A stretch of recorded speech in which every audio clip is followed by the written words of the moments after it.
Ladies and gentlemen, at this time, I'd like to introduce VFW Post 816 Chaplain Greg Dowling for our opening prayer.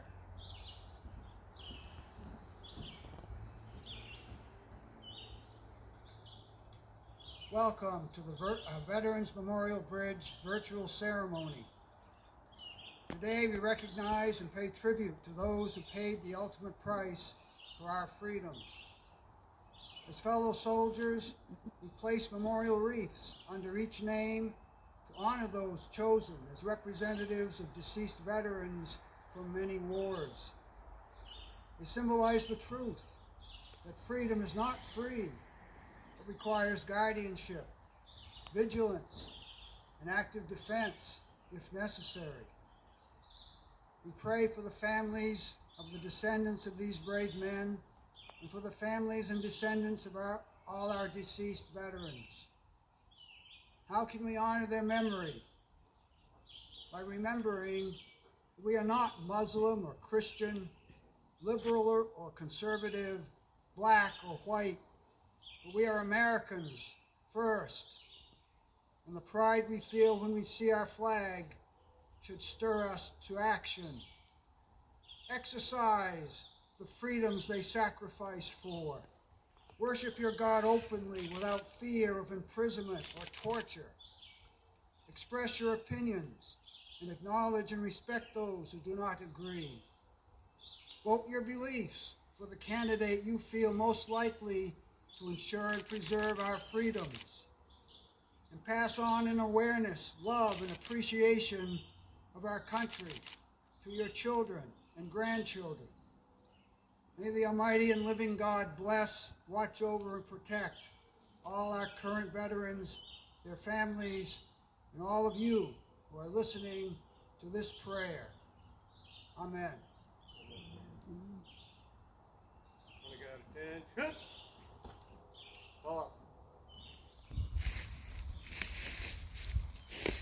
I thank you for joining us today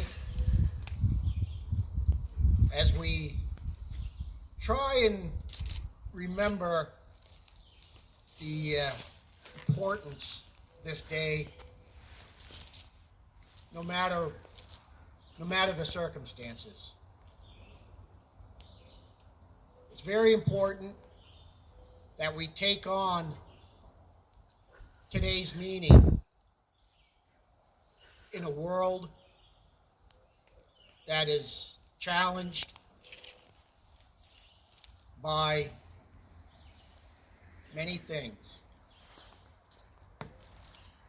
We can't forget that our freedoms, although they may seem challenged to you today, are very important, and we must continue to fight for them. I'd like to introduce Dan Greenlaw at this time. That will be introducing our guest speaker.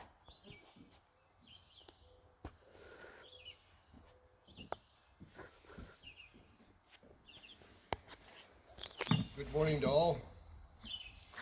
Today I have the privilege of introducing our guest speaker, who is JENIFER Carbonell, who has supported our community's youth for the past 20 years as a teacher, an instructional coach, and the assistant principal, and for the past 3 years as the principal of the Littleton High School and Daisy Bronson School. During her years as a middle school English teacher, we recognized her as the New Hampshire Veterans of Foreign Wars Teacher of the Year. Since 2003, she has supported our Memorial Day program by coordinating our youth wreath layers, who always march in the procession, or parade as we sometimes call it. She is no stranger to our tradition for Memorial Day, and she has been an annual event for her throughout her life. Through the shared values of her parents, Jeff and Peggy Wells, JENIFER has grown up appreciating the sacrifices of others, as her father served in Vietnam as a Marine Corps member. We are very proud and privileged to introduce a good friend and a patriot, JENIFER Wells, and Carbonell. Jennifer? Thank you, Dan. I give you a hug, but not today. It has been many years that we have been supporting Memorial Day in Littleton. Many, many years. And I'm not revealing my age or yours, although it's been my whole life and probably yours too. I'm emphasizing how strong a hold Memorial Day has on our community.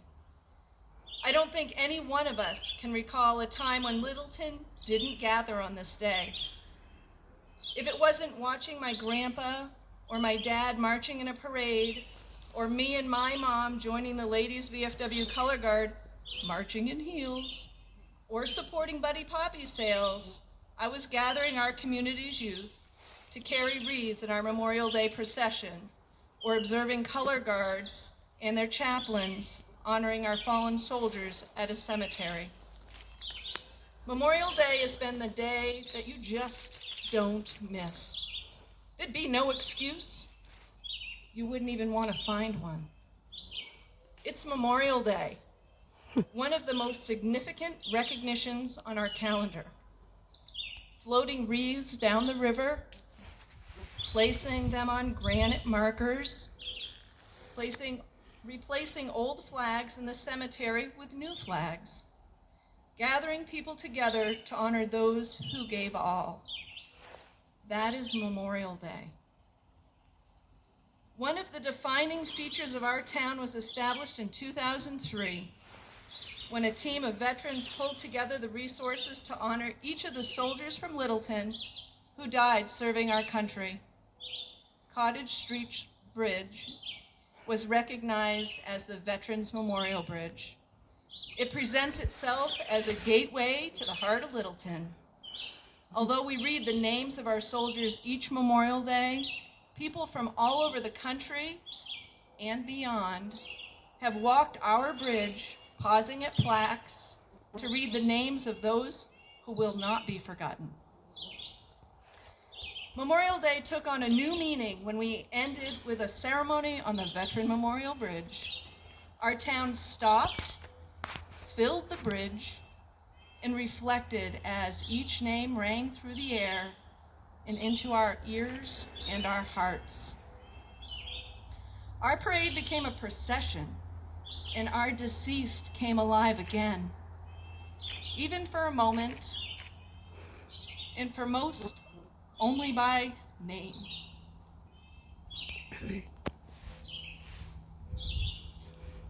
On a pre-COVID-19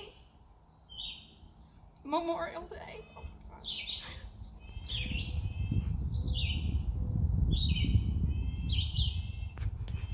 I would walk the bridge,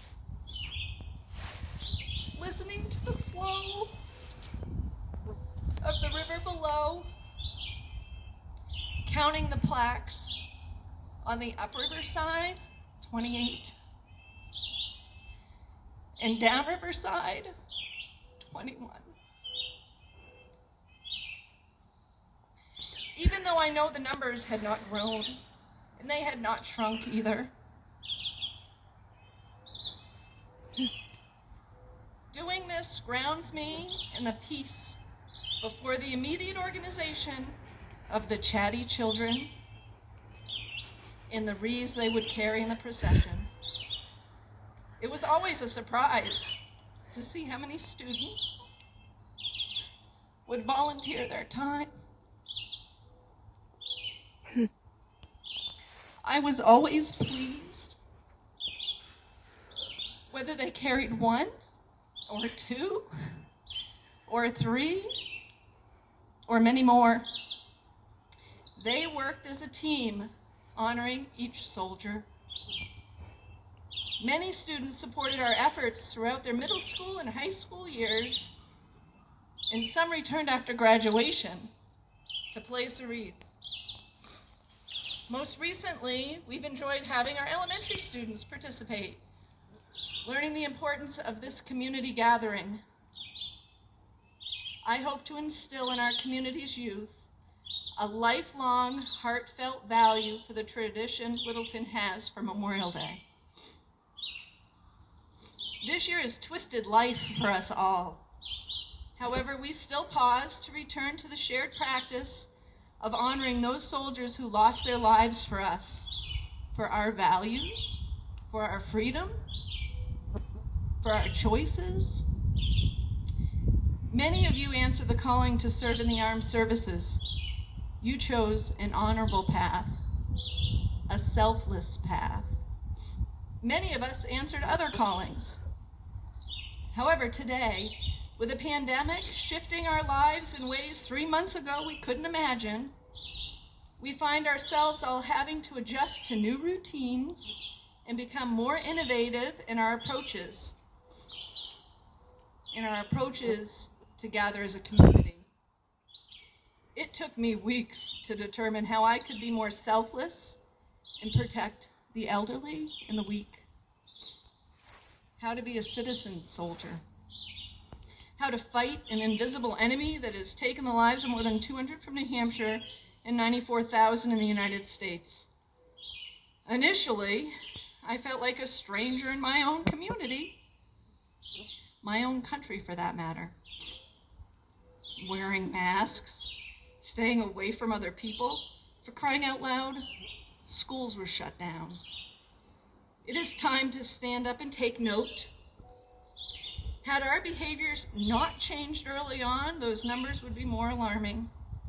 I am certain, as this virtual approach of Littleton's Memorial Day ceremony was decided upon, it left many of you heartbroken. Wanting what we have always had, wanting all to gather to honor our fallen.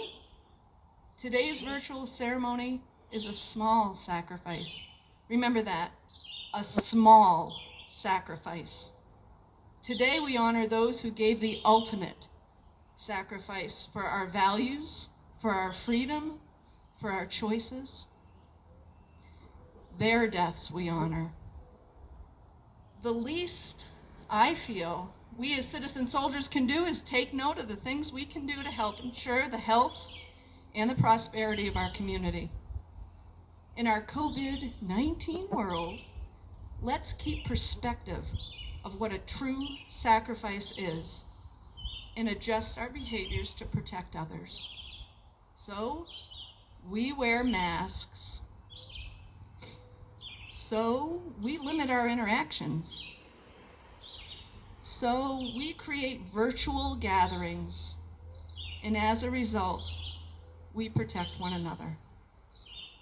This too will pass, and on the other end will be a stronger Littleton community, knowing that we may have helped protect others through our small sacrifices.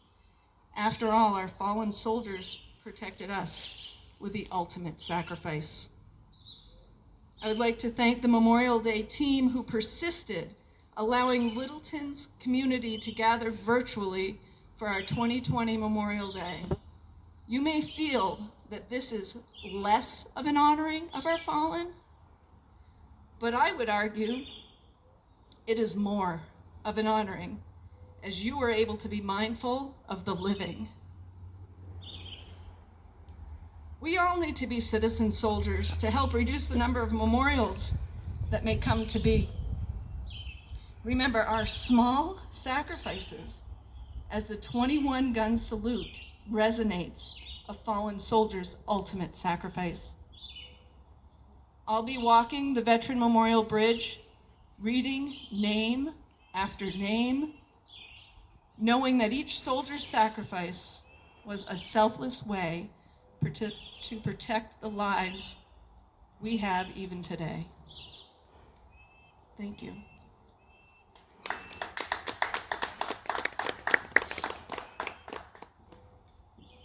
And now I'd like to introduce our post chaplain, Greg Dowling, for our closing prayer. Greg.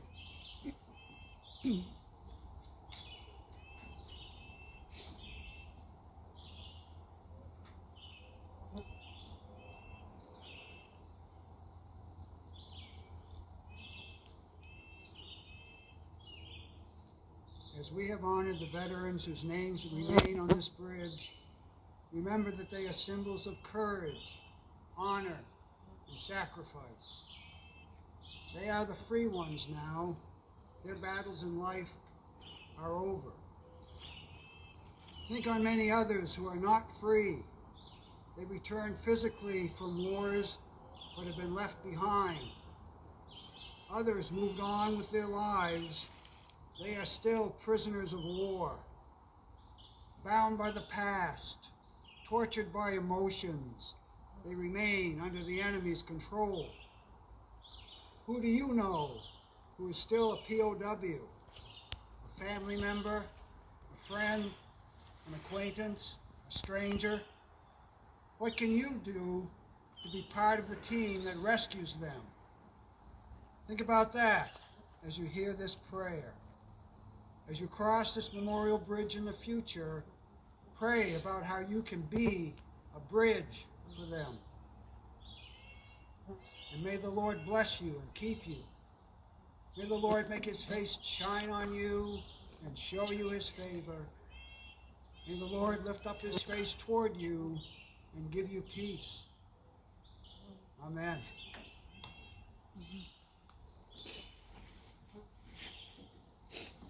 Ladies and gentlemen, we thank you all for watching. Thank you to all of you here for participating.